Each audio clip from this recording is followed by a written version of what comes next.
En France aujourd'hui, alors que la parité est globalement acquise dans la population active, les femmes entrepreneurs stagnent à un tiers des créateurs d'entreprises depuis 30 ans.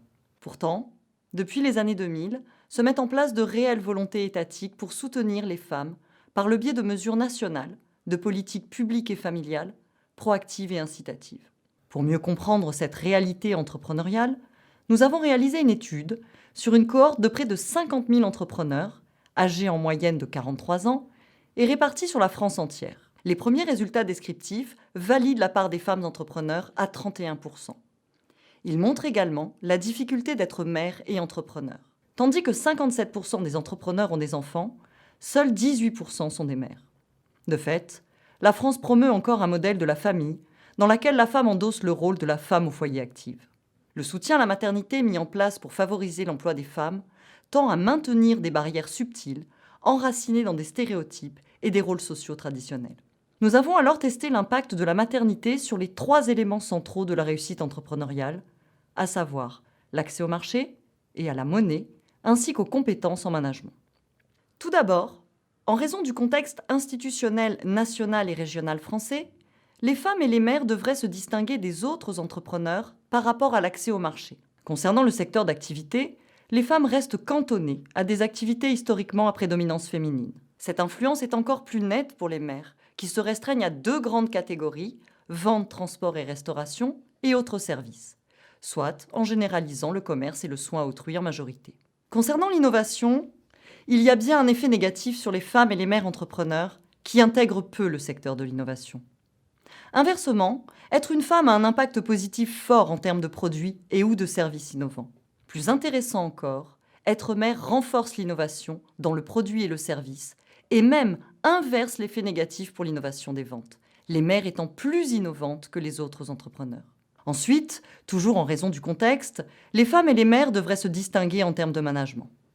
Alors qu'elles sont peu présentes dans des postes de management, les femmes entrepreneurs évoquent systématiquement moins de difficultés de gestion que les hommes, tout en utilisant beaucoup moins de services payants externes. Elles semblent donc moins efficaces au niveau managérial, par manque d'expérience dans des postes similaires. Enfin, elles devraient se distinguer vis-à-vis de la monnaie, en ayant un accès réduit au financement formel. Or, elles sont systématiquement moins confrontées à des difficultés que les hommes, bien que leur part d'emprunt pour l'investissement initial ne soit pas plus important. Néanmoins, elles ont besoin de beaucoup moins de fonds pour démarrer, ce qui facilite leur accès. Inversement, les mères ont significativement beaucoup plus de difficultés dans tous les cas. Il existe donc bien de réelles différences significatives entre les hommes, les femmes et les mères pour chacun des 3 éléments centraux de la réussite entrepreneuriale.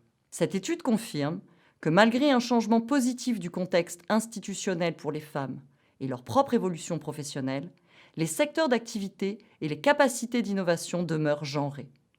Le choix du métier et la façon de le développer reposent toujours sur un construit social plus que sur des caractéristiques individuelles. Néanmoins, ce construit se transforme à l'initiative même de ces acteurs. Détournées du secteur innovant centré sur la sphère économique, les femmes osent une approche alternative plus globale en améliorant la sphère sociale. Ce faisant, elles proposent une nouvelle perspective à l'entrepreneuriat. Nous préconisons d'accentuer les politiques de soutien en les combinant aux autres politiques familiales afin d'aider les femmes à prendre confiance et à ne pas s'auto-limiter.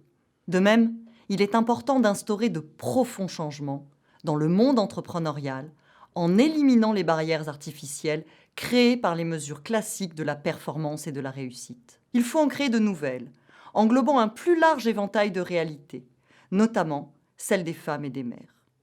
Parier sur les qualités des femmes pourrait certainement bénéficier à l'entrepreneuriat féminin, à l'entrepreneuriat en général et au reste de la société.